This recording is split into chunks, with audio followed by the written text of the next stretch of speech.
Poetry is the social act of a solitary person.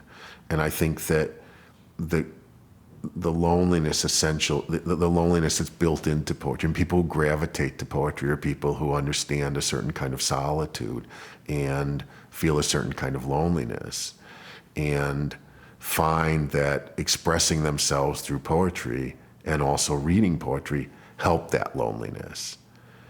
Think of someone like Emily Dickinson. She didn't see very many people socially. She was extremely isolated.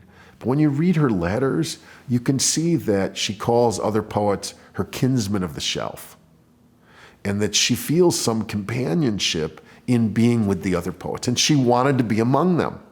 Emily Dickinson, in one way, was extremely isolated and lonely.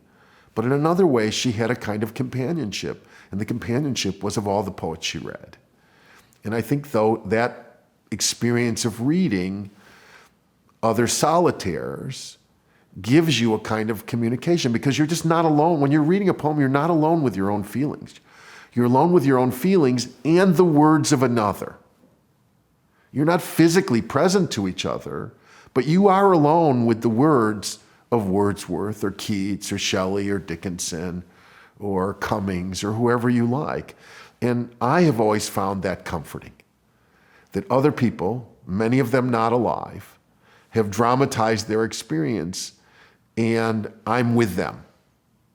And those experiences are enlarging me and speaking to me.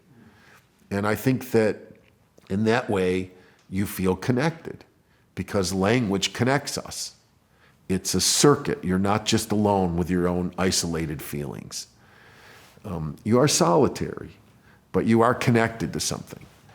For some reason, I'm not exactly sure why even, that things that you can't say, you can get to in writing, and that you can tell it to the page in a way that's hard to tell it to another person.